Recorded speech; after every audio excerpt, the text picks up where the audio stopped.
તાલુકાના મઢડા ગામે પહોંચ્યું છે ન્યૂ સિટી ગુજરાતી। હજી સુધી જ્યાં તંત્ર નથી પહોંચી શક્યું ત્યાં ન્યૂ સિટી ગુજરાતીની ટીમ પહોંચી છે, જ્યાં તપાસ કરતા જોવા મળ્યા સૌરાષ્ટ્રના કેશોદ અને માણાવદર તાલુકાના અનેક ગામ સંપર્ક વિહોણા।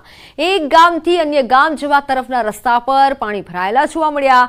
1000 હેક્ટરમાં પાણી ફરી વળતા મોટું નુકસાન જોવા મળ્યું। વરસાદ બંધ થતા છતાં 2 થી 3 દિવસ થયા પરંતુ ખેતરોમાંથી પાણી નથી ઓસર્યા। વરસાદ તો બંધ થઈ ગયો છે પરંતુ હજુ પણ મઢડા ગામથી પાણી નથી ઓસર્યા। પાકને મગફળીને અને જે તે પાક વાવ્યો હોય તેને અનેક ગણું નુકસાન છે। જે અત્યારે ગણીએ તો તમામ પાક નુકસાન થયું છે। ભયંકર પરિસ્થિતિ, ભયંકર કોઈ તો વરસાદ રહી ગયો છે। અત્યારે વરસાદ રહી ગયો તો 2-3 દિવસ નોકરીમાં જવા માટે પૂરી તકલીફ પડે છે। કોઈ નાનો છે અને નીચેનો છે ને આ મોટું ધામ છે મઢડા, ફેમસ ધામ છે। હા, ફેમસ ધામ છે। સોમનાથ પછી બીજો નંબર સોનલ ધામ મઢડાનો આવે છે। અત્યારે હું કંટ્રોલ પોઈન્ટ ઈસી કેશોદ ડેપોની અંદર બેસું છું અને તકલીફ પડે જવામાં તકલીફ પડે છે। આજે કહી શકાય કે જોઈ શકાય પાણી છે માત્ર ખેતરોમાં ફરી વળ્યા છે। આસપાસના તમામ જે વિસ્તારો છે એ સ્થિતિ છે, કદાચ એટલા ગામો છે કે ગામોનો સંપર્ક પણ નથી થઈ શકતો તે પ્રકારની હાલત છે। હાલ વરસાદ થમ્યો છે તેમ છતાં પણ આ પ્રકારની સ્થિતિ છે હાલ અહીં આ ગામડાઓની અંદર જુનાગઢ જિલ્લાના ગામડાઓમાં જોવા મળી રહી છે। કેમેરામેન સૈનિક મહેતા સાથે પ્રણવ પટેલ, ન્યૂઝ 18 જુનાગઢ।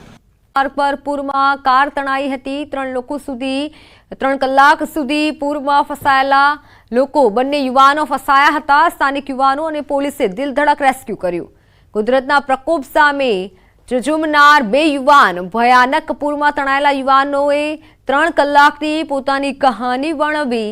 કાર લઈ જામનગરથી બંને યુવાન નીકળ્યા હતા।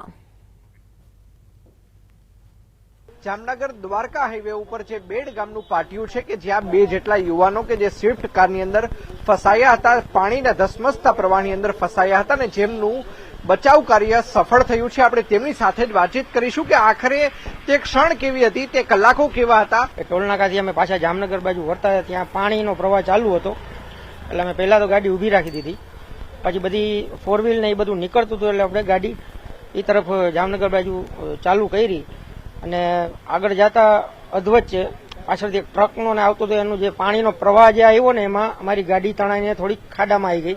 પછી અમે એ ગાડી તણાતી અંદર અને ધસમસતું બહુ પાણીનો પ્રવાહ વધારે હતો એટલે અમે અંદર ફસાયેલા હતા 3 કલાક સુધી અને પાણી ધીમે ધીમે વધતું જતું હતું। 3 કલાક સુધી મથામણ કરી, ફોન લગાડ્યા, બધું વ્યવસ્થિત કામ થયું ને રેસ્ક્યુની ટીમ આવી।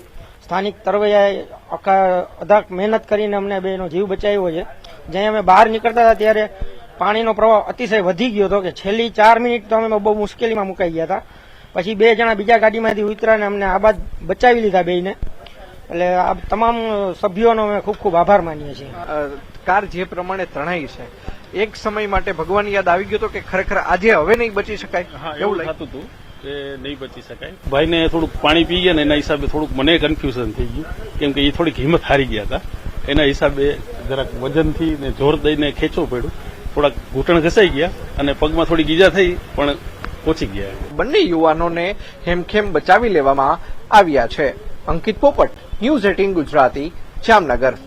જામરાવલમાં 4 દિવસથી પાણીમાં દ્વારકાનું જામરાવલ ડૂબ્યું છે। ન્યૂઝ 18 ગુજરાતીની ટીમ ગ્રાઉન્ડ પર છે। જામરાવલના લોકો પાણીમાં રાત વિતાવી રહ્યા છે। રસ્તા પર ભયંકર નદી વહી રહી છે। હજુ પણ વરસાદનો કહેર યથાવત છે ત્યારે અનેક વિસ્તાર સંપૂર્ણ પાણીમાં ગરકાવ છે। ન્યૂઝ 18 ગુજરાતીની ટીમ હાલ સ્થળ પર પહોંચી છે, ખૂણે ખૂણે પહોંચી છે જ્યાં તબાહીના દ્રશ્યો સામે આવી રહ્યા છે।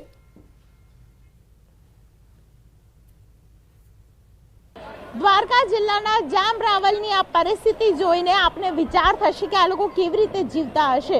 ગઈકાલે 2 સગર્ભા મહિલાઓને બાળકનું અવતરણ થયું અને તે પણ અહીં જ થયું। સ્થાનિક ડોક્ટર દ્વારા અહીં કરવામાં આવ્યું। આ જ પાણી વચ્ચે આપ જોઈ રહ્યા છો ગામની પરિસ્થિતિ એવી છે કે જ્યાં જુઓ ત્યાં માત્ર ને માત્ર પાણી છે। હાથમાં બાળકો લઈને લોકો અહીંથી પસાર થાય છે। આપ જોઈ રહ્યા છો જીવન જરૂરિયાતની વસ્તુઓ લઈને પણ અહીં લોકો પસાર થઈ રહ્યા છે। જામરાવલની આ પરિસ્થિતિ છે જે દ્વારકા જિલ્લામાં આવેલું છે અને દ્વારકા જિલ્લાના કલ્યાણપુર તાલુકાની અંદર જામ રાવલમાં દરેક ઘરની અંદર પાણી છે. લોકોને પણ પૂછવાનો પ્રયત્ન કરીશું, તેમની સાથે પણ વાતચીત કરવાનો એક પ્રયત્ન કરીશું. ભાઈ થોડા નજીક આવો અને શું પરિસ્થિતિ છે, પાણી કેટલું બધું અંદર છે, શું કહેશો? પાણી તો બધાના ઘરમાં કરી ગયું. રાવલમાં 70% પબ્લિકના ઘરમાં પાણી કરી ગયું. શું લઈને નીકળ્યા છો? આ દહીંનું ધરાવા જાય. ઘરમાં લોટ નથી ખાવા? ના, લોટ તો ના જ હોય ને બેન. 3-4 દિવસ થયા આ કન્ડિશન. 3 દિવસ થયા. 3 દિવસથી લોટ નથી લોકોના ઘરમાં અને અહીંથી જ્યારે લોકોને પસાર થવું પડે છે ત્યારે આપ જોઈ રહ્યા છો કેવી પરિસ્થિતિની અંદર પાણીમાંથી લોકો પસાર થઈ રહ્યા છે. ભાઈ, તમારું ઘર છે અહીંયા? હા, નજીક જ છે. ઘરમાં 4. અને શું થયું? ઘરમાં પાણીની પરિસ્થિતિ કેટલી ખરાબ છે? આજે 3 દિવસે ઘરમાં બહાર નીકળવું પડ્યું છે. ત્યાં સુધી 3 દિવસ ઘરમાં પાણી જ હતું. ખાવાનું પીવાનું લાઈટ? ખાવા પીવાનું બધું 2 દિવસે બંધ હતું અને લાઈટ તો હમણાં આવી છે, થોડીક વાર થઈ, કલાક. બાકી 3 દિવસ તો હતી જ નહીં. 3 દિવસ હતી નહીં. કેવી રીતે રાત રહેતા હતા ભાઈ? રાતે સેટી ઉપર સેટી ચડાવીને માથે બેઠા રાતું કાઢી છે. એટલી ખરાબ હતી તો તંત્રનું કોઈ વ્યક્તિ અહીંયા આવ્યું જોવા? ના, તંત્ર તો આવી શકે એમ જ નતું. બધી બાજુ પાણી હતું એટલે કોઈ શક્યતા જ નથી કે કોઈની સહાય મળે અમને. આખું ગામ છે તબાહ થઈ ગયું છે, તહેસ નહેસ થઈ ગયું છે. 3 દિવસથી આ ત્રણેય લોકો, ખાસ કરીને જે પરિસ્થિતિની છે ત્રણેય ગામની અંદર પરિસ્થિતિ છે, એમાં જામ રાવલમાં ન્યૂઝ 18 ગુજરાતી ગ્રાઉન્ડ ઝીરો પર પહોંચ્યું છે કે જે આપ જોઈ રહ્યા છો માત્ર ને માત્ર અહીં પાણીનું સામ્રાજ્ય છે. કેમેરામેન અમિત શર્મા સાથે દીપિકા ખુમાણ, ન્યૂઝ 18 ગુજરાતી, દ્વારિકા. જામ રાવલની આ પરિસ્થિતિ છે, તમે દ્રશ્યો જ જોઈ લો કે કેવી હાલત છે અત્યારે લોકોની. ન્યૂઝ 18 ગુજરાતીની ટીમ જે ગામમાં પાણી ઘૂસ્યું છે ત્યાં પહોંચી છે, જામ રાવલ ગામ કે જ્યાં પાણીનો પ્રકોપ યથાવત છે. પરંતુ ન્યૂઝ 18 ગુજરાતીની ટીમ ગ્રાઉન્ડ ઝીરો રિપોર્ટ પર આપને તમામ ખબર પહોંચાડી રહી છે. દ્વારકામાં કલ્યાણપુર તાલુકામાં અમે પહોંચ્યા છીએ અને આપ મારી પાછળ જોઈ રહ્યા છો પાણી જ પાણી છે.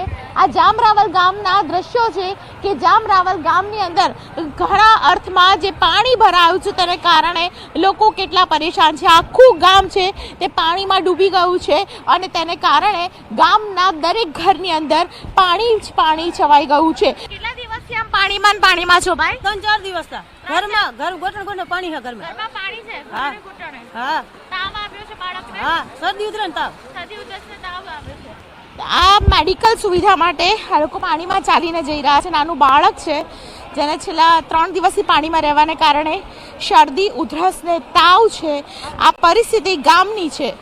આ ગામ કલ્યાણપુર તાલુકામાં આવેલું છે, જામ રાવલ ગામ, કે જ્યાં અહીં પાણી ભરાવાની સમસ્યાને કારણે લોકો ત્રાહિમામ પોકારી ગયા છે. તમે દૂર દૂરથી નજર કરો, જ્યાં તમને દેખાશે લોકો ત્યાં તમને જામ રાવલ ગામના લોકો પાણીમાં દેખાશે. આખું ગામ પાણીમાં છે અને તેને કારણે ખાસ કરીને જે પરિસ્થિતિ સર્જાઈ છે તે પરિસ્થિતિ પાણી ઉતરવાનું નામ નથી લઈ રહી. છેલ્લા 3 દિવસથી આ પ્રકારની પરિસ્થિતિને કારણે ગામના દરેક વ્યક્તિ છે એકબીજાની મદદે આવી રહ્યા છે. 3 દિવસ ત્યાંથી લોકો ભૂખે છે. પ્રેગ્નેન્ટ સ્ત્રીથી માંડીને ઘણા લોકોને બીમારી છે પણ કોઈ દવાખાને જઈ શકતું નથી. તમે જોઈ શકો છો કે અહીંથી માણસો નીકળી નથી શકતા. 2 ડિલિવરી એ સ્થાનિક ડોક્ટરોએ કરી છે પણ આ કોઈ તંત્ર ભાવ પૂછવા આવતું નથી ભાવ પૂછવા આવતું. અને એનડીઆરએફ ની ટીમ પણ આવ્યા અંદર ગામ. પોતાના સ્વાર્થ માટે લોકોના મત લઈ છે પણ કોઈ નેતાઓ નથી આવ્યો, કોઈ સાંસદ સભ્ય, કોઈ ધારાસભ્ય કોઈ નથી આવ્યું, કોઈ તંત્ર કોર્પોરેટર પણ નથી આવ્યું. પોતાના ઘરમાં બેઠા શાંતિથી બેઠા છે પણ કોઈ જોવા માટે નથી આવ્યું કે અહીંના લોકોનું કે જોઈએ છે પણ કોઈ નથી આવ્યું. અંદર આગળ એટલા બધા પાણી છે, ડૂબેલા છે, અડધા માળ ડૂબેલા છે પણ કોઈ નથી વ્યવસ્થા કરવા માટે. જમવાનું પોતે અહીંના સ્થાનિક લોકો છે એ સારા કરે છે કે એ પ્રોવાઈડ કરે છે, બાકી કોઈ નથી આવેલું આજ દી લગન.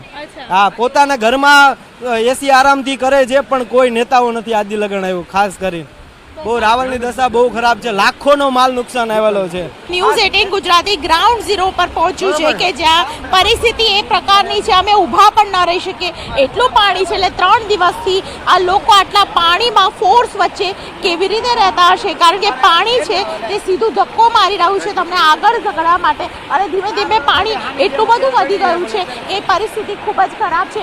ઉપરથી આવતું જે પાણી છે આખું ગામમાં ફરી વળ્યું છે અને તેને કારણે ગામવાસીઓ ખૂબ જ પરેશાન છે. કેમેરામેન અમિત શર્મા સાથે દીપિકા ખુમાણ, ન્યૂઝ 18 ગુજરાતી, જામ રાવલ ગામ, કલ્યાણપુર તાલુકો, દેવભૂમિ દ્વારકા.